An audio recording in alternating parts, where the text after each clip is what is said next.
Hi, welcome to the channel today. It's gonna be a little bit different channel because I thought I'd kind of go over what I do, how I fertilize my container gardening, because containers are different. In-ground gardening, first thing everybody's gonna say is go get your soils test. Really can't tell you anything if you don't get a soils test, and that's true. If you ever need help with a soils test, email me your soils test recommendations. I kind of tell you and give you advice on that, and that is the best thing to do. However, with containers, you have a different problem because in a container, each one of these containers are going to be slightly different. And you can't afford to spend $15, $20 to go get a soil test for every container. So I know on the channel, I've always advocated go ahead and get you a complete fertilizer. And the reason I say that, and I also say use synthetics, not because I'm against organics, it's just hard to keep that organic stuff going. Now, if you do organics, you make it work, that's great. I don't try to overemphasize or over complicate fertilizer because it shouldn't be that complicated. If you have problems in the container, you're gonna have to go look at the leaves, see how the leaves are looking, see if they've changed colors or whatever. But I'm also gonna kind of show you how I water. Now today's gonna be a day that I actually put some fertilizer in it. I use these trash cans. They seem to last really good. I've had these 4 or 5 years, hadn't had any problems with them.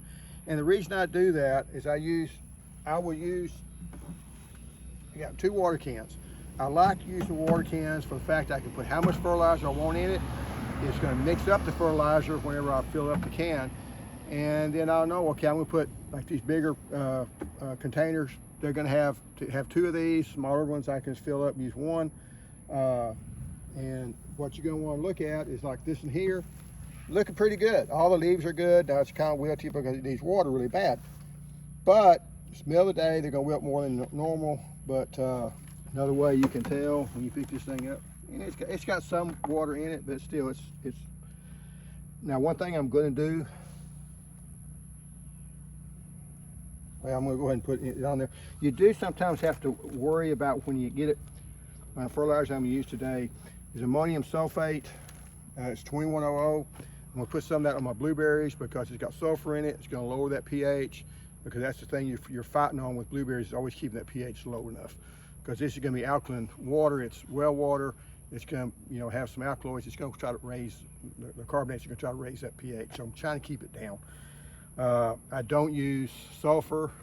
If you start getting a lot of problems with the blueberries, especially with the leaves looking kind of strange, you start getting this color like this, it's probably because pH is crept up on it. So you can go in here and use, usually you probably want to use some litmus paper to find out how low it gets. Do not get too low, but usually a tablespoon of vinegar per gallon will lower it down to help get that get your pH down lower.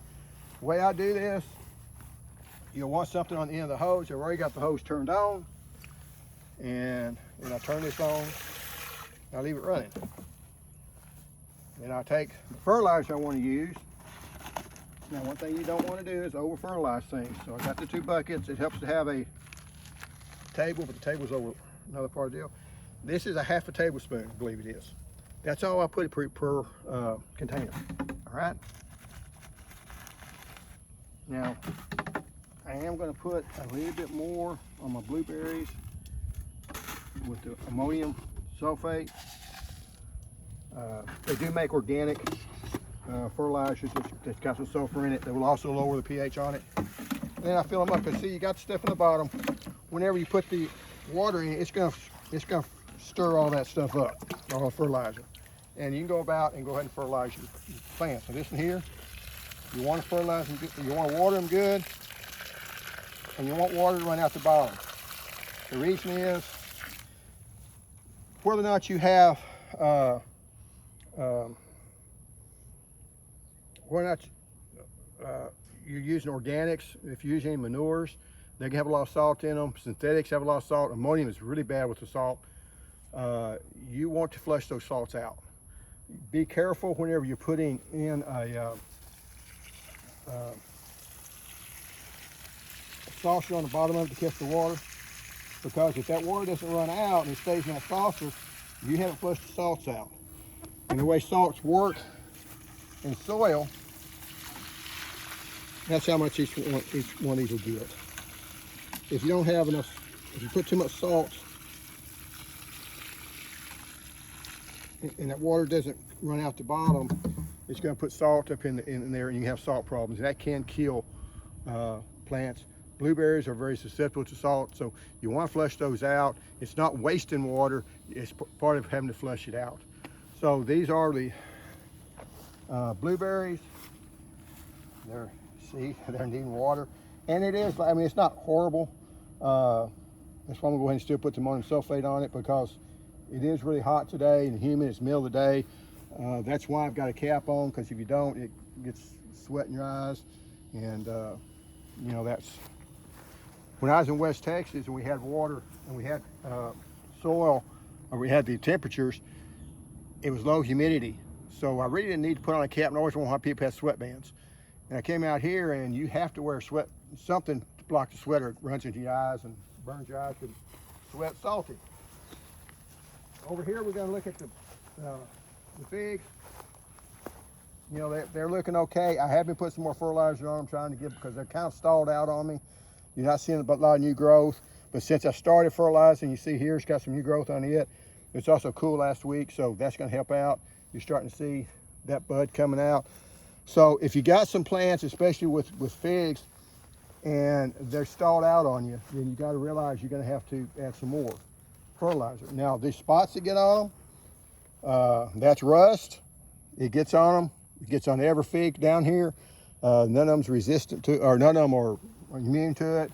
If you're in the humid south, you're going to get that. So now I can go turn this off so I can talk instead of mess with the water.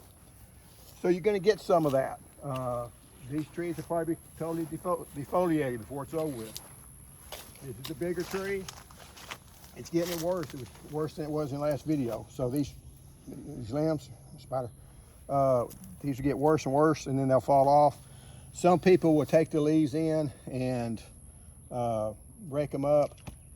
They're going to get it regardless. So I don't worry about that. But some people do. I don't know of anything that's labeled to spray for it, but you know, they do seem to recover just fine.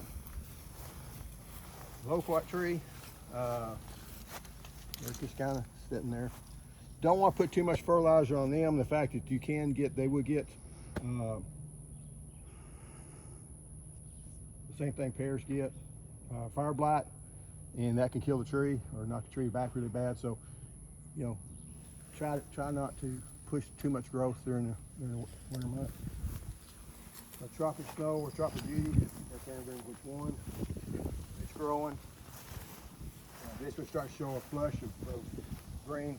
Kind of frustrated this. It seemed like this year, squirrels came and got every one of the peaches off of it, so I didn't get any peaches off of it.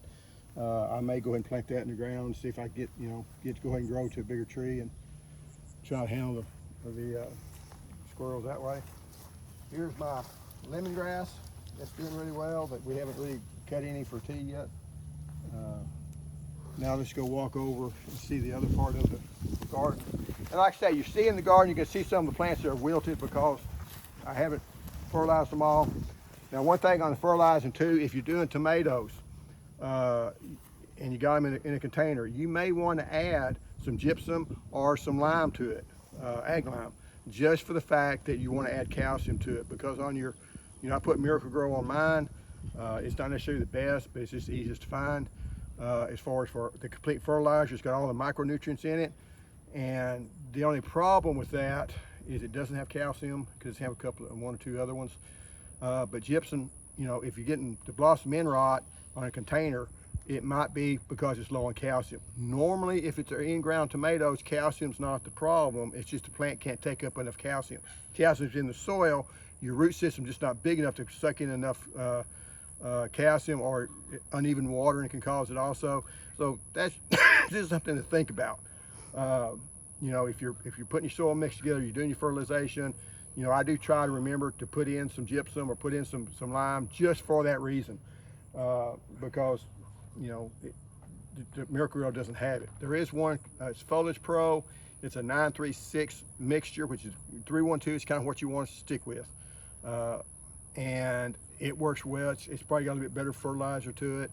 It's not made by Monsanto. Some people don't like Miracle Grow because it's made by Monsanto. I don't worry about that, but some people do. And if that's important to you, you may want to go with Foliage Pro or go with one of the other types.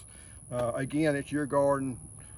We do seem to have gotten to this space and time where people think they have to agree with everything somebody says and learn something from them. Never been that way. You know, I watch some channels on YouTube. Some of the stuff is kind of wacky, but they also have some good information. So I don't have to agree with everything that you believe in to learn from you, especially in gardening area. And hopefully you feel the same, but some people don't. Some people get all, bent out of shape about it. I'm not pushing any agendas. I'm not affiliated with anybody. I've worked in agriculture, but I've never worked for any spray people. I've never worked for any fertilizer people. I've always worked for the government. And even don't really worry about that as far as on the videos and stuff. Over here, got the oregano. It's growing really good. This here is a weed. I forget what the name of it is. The Okinawa spinach is doing well. It really likes the hot temperatures, and it's gotten plenty of moisture in it. I wish to water it again today, but if you feel down here, that's nice, good, moist soil. This is one that's lemonade tree that's getting really heated up by leaf miners, and I go back and forth on it. I kind of want to spray with it, but I also don't like spraying, so I haven't really decided. The thyme here is starting to grow, starting to take over. Just need to pull this stuff out there. It's not really doing anything. With a little bitty, 4-inch square pot, and it's kind of spread and growing well. This is another one of my trash cans that I keep water in, and then I haven't had that much problem with wiggle tails and things of that nature, the mosquito larvae, because I sucking things out of it, so that's not been a problem. The other loquat that I've got in the container, this is one that was in the ground, was not doing well, and I put it in a container. Wasp. You have to start worrying about wasps getting pretty close. Now he's eating aphids and things, so he's actually doing a good job. These are the ones that I potted up the other day, and they're doing fine. They're starting to put on a flush of growth. This is all the chickens got in here, my dogs got in here and ripped everything up and caused problems. Took all my perlite. The dog did this and just ripped it. I don't know which one did it, I think. My wife thinks it's the other dog. Got one dog jumps in the fence every once in a while. She's fine. She don't bother anything, so I don't mind it. But the other ones got out into the front yard and just decided to tear stuff up.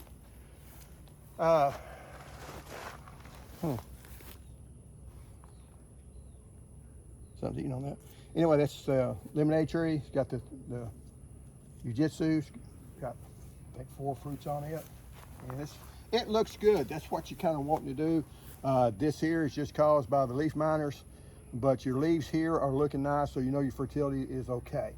The pH is not too high or too low, so it's doing nice. Here's the katuk. It's growing, looking nice. This is the one from last year that I thought had died. And the freeze got it, and but then I noticed one day I was pulling weeds out that some of these were, and it looks a little different.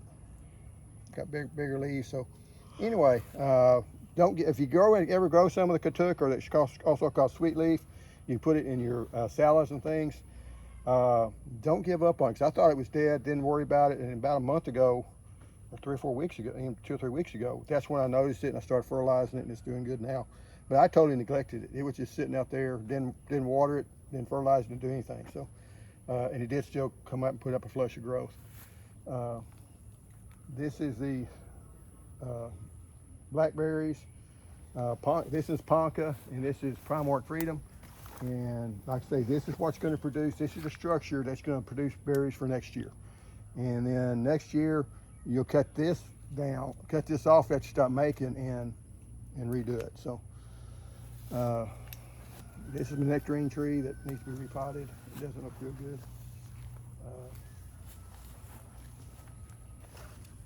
And You come up around here. The sun's having a hard time with all the junk around here.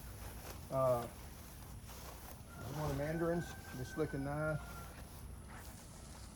And this mandarin does not look as nice. It always seems to have the leaves don't look as good on it. I will fertilize it and get it going some more, but I think it's, this would indicate, now, I'm not seeing any really bad part of it. I don't think we're in really bad shape. I don't see anything eating on it. I'm not seeing any aphids or anything of that nature. It does need a drink, and it's the middle of the day, so it's hot.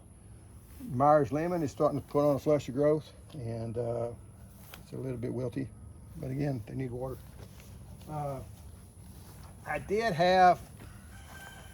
got the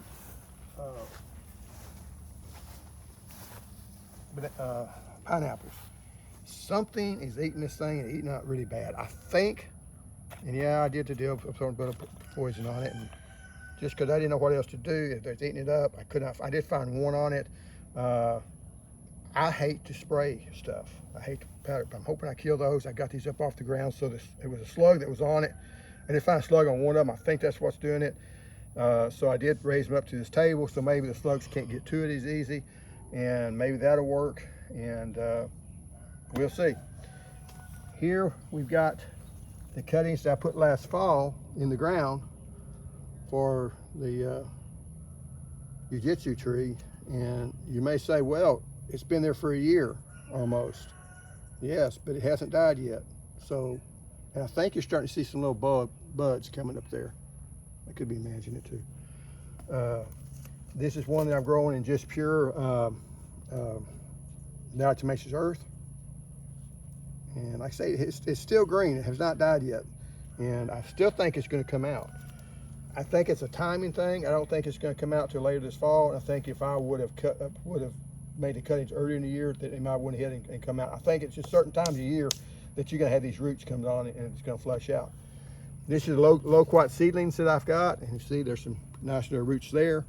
But you still let it grow a little bit more because the roots, still got room to grow. The roots there. And I got a third one over here that made it. So, and this is, like I said, another diatomaceous earth, and you see the roots in there. The good thing about diatomaceous earth, and this is the stuff to absorb, the good thing about it is it's hard to overwater it, so you can water all you want to. Pretty much, it's not going to get too wet. Where if you water too much on these other stuff, it can rot, and they go bad on you. 5 gallon of the lemonade of the lemongrass. One thing I'm going to show you, earlier in the year, I planted these out, and this was the crown that I planted, and it didn't look very good. It started dying in the middle, but it wasn't dead, so I left it alone. Well, it's set a slip that's grown out here that's going to, make it reproduce. So I'm going to take this. One of them, I think, I may end up giving away to a friend when we meet him up in Houston, and the other one did the same thing. It threw out a slip on the side. This is one that I took from the, it was one from the store, and put it in a pot. Like I say, I thought it was going to go ahead and die, but they didn't, and they just sent out a slip, so it did kind of work.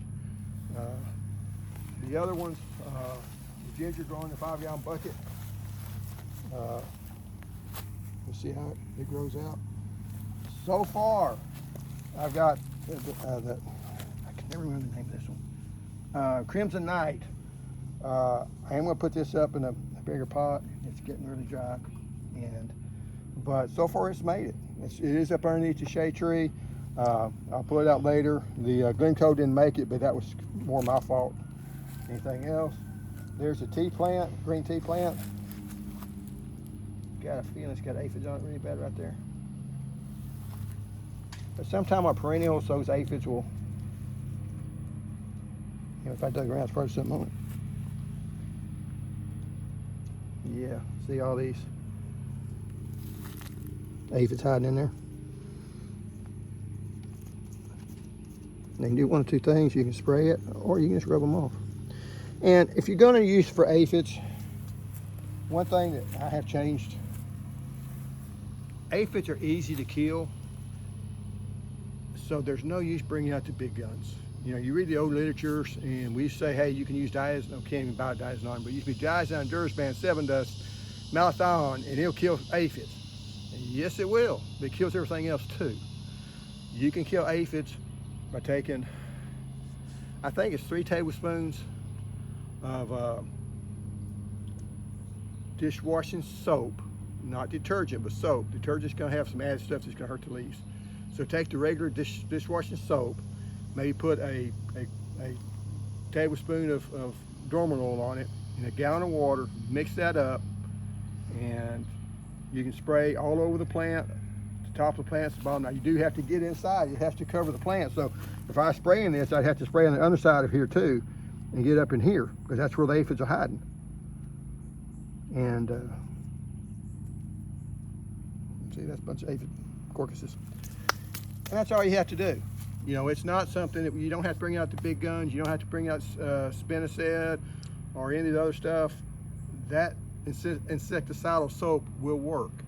So there's no use trying to kill everything. Just, you know, use the minimum amount you have to take care of your problems. Now, there's going to be some people that say, hey, if you leave it alone, your predators or whatever come in, your good bugs come in, and they'll take care of it. Sometimes that works, sometimes it don't. I have noticed on you know, your field peas, the aphids just keep coming. They outproduce what the predators can eat. And this, I mean, I have had the plums earlier. They had a lot of aphids on it. I didn't ever get around to spraying them, and then later on the aphids died off because the other, you know, you got your other bugs came in and ate them. So sometimes that works. If you feel better about that, you can do it. I'm probably not going to spray these. I don't know. And they get all the new growth, the new stuff growing. So that's kind of the bad part about it. But anyway, take care of. Here's another pineapple. This one had a little bitty pineapple on it, and it wasn't even worth eating. We didn't eat it because it was all core, but it's got all kinds of, you know, slips on it. And I'm going to take these slips off, put them in separate buckets. Yay! I may not do this one. The reason I'm not going to may not do this is it's got spines on it, and it hurts. You know, those things, they draw blood. You know, all up and down these little spines. And when you got to go in and pull weeds, you stick your hand down there, it hurts. I don't know if I like pineapple that well. These here don't have those. This here don't have. They have one on the end, but I can avoid those. Now this is the one that's done the best. Is the one I did first. I planted it this year.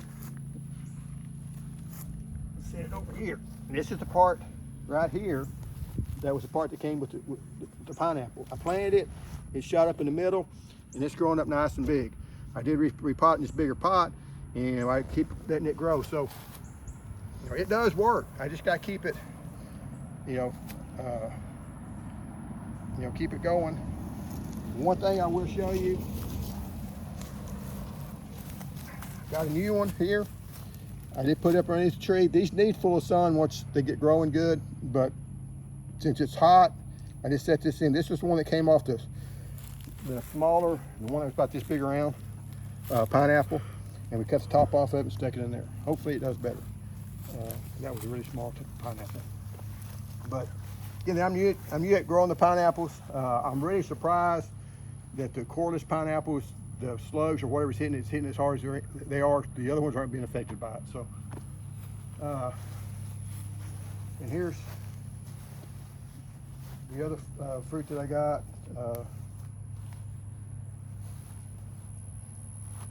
Okay, that's fleet wheels or something on it. Again, more of the leaf miners, but they are growing. They've got fertility to it. They're doing well. This is the lime that has never done well. It's showing nutrient deficiency, but the others aren't. And it just kind of, I don't know. That's how things happen. I will show this is the carrots, and we've had carrots all year long since this was grown in the spring.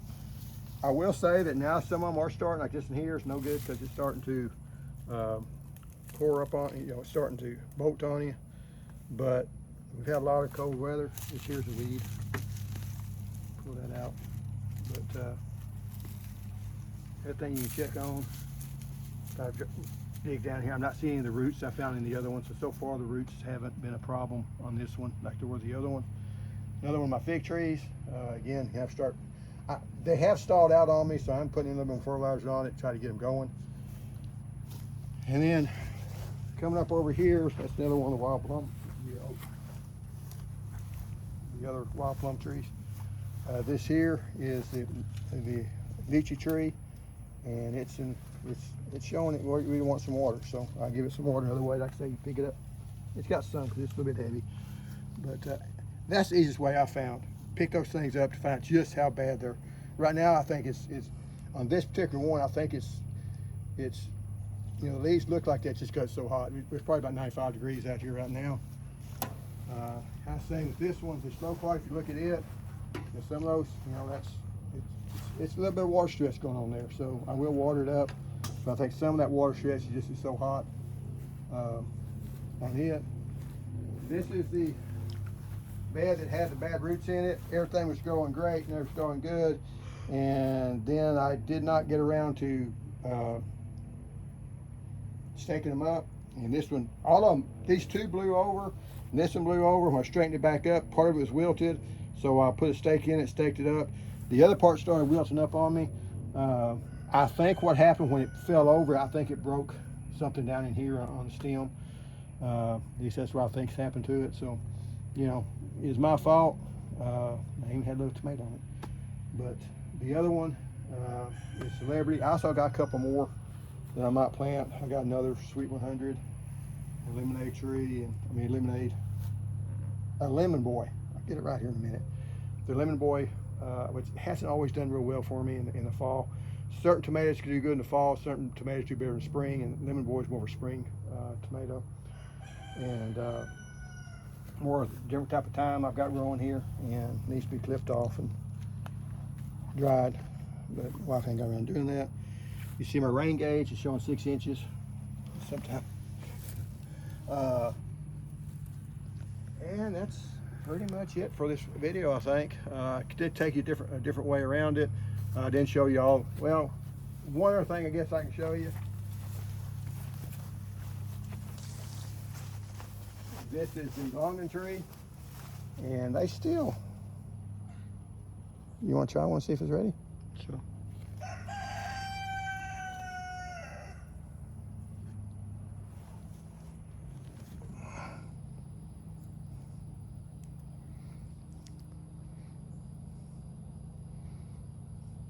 And like I say, this is a close relative to the lychee tree. I think they're going to get a little bigger than this.